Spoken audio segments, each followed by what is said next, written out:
Utekelezaji huu wa mpango huu unaendana sambamba na sera za serikali.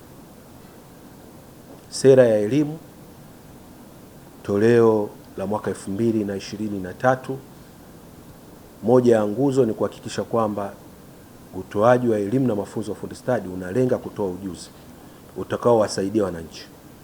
Lakini utoaji huu wa mafunzo utakuwa pia ni shirikishi, kushirikiana na wadau mbalimbali.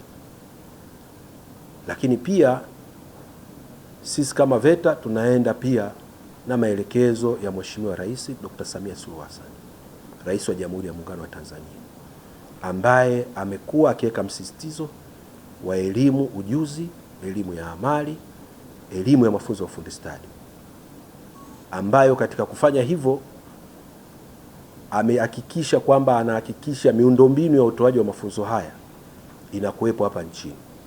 Tunavyo vyuo ambavyo 33 vimekamilishwa kujengwa, vinatoa mafunzo.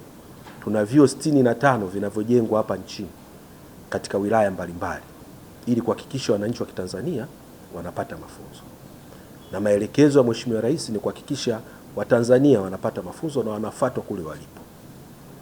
Na sisi tunaliona kabisa swala hili ambalo NBC wamelifanya, kutoa mafunzo kwa vijana hawa 588. Lengo ni kuhakikisha tunawafuata kule walipo. Na ndio maana utaweza kuona mikoa ambayo tunaenda kuanza nayo ni mkoa wa Morogoro na mkoa wa Mwanza.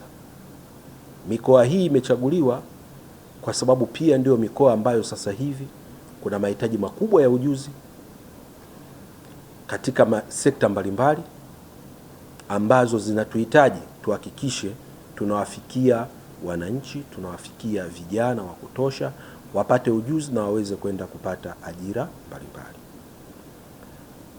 Sisi tunavyoenda kutekeleza maelekezo na sera za serikali na maelekezo ya Mheshimiwa Rais, NBC waliona kwamba kuna umuhimu sasa wa kuweza kushirikiana na serikali katika kutekeleza hili.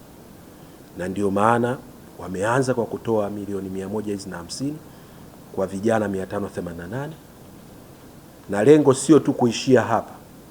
Makubaliano ambayo tumeingia ni kila mwaka kuweza kuona tunaongezaje idadi na tunawezaje kuongeza wanufaika katika mpango huo.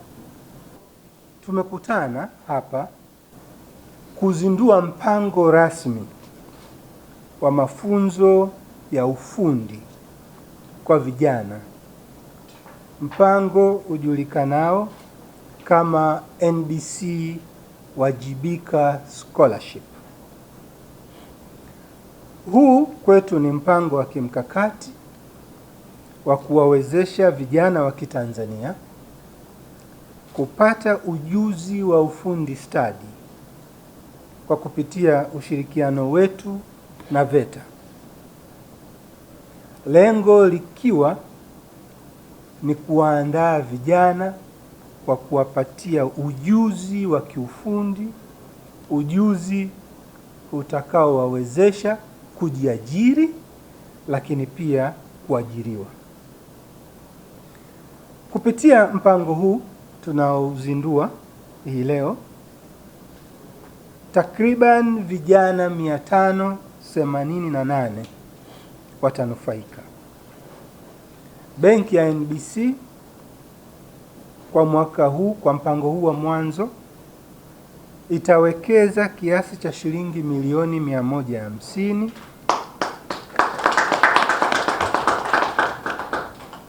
na mafunzo haya yatakayotolewa na VETA kupitia mpango huu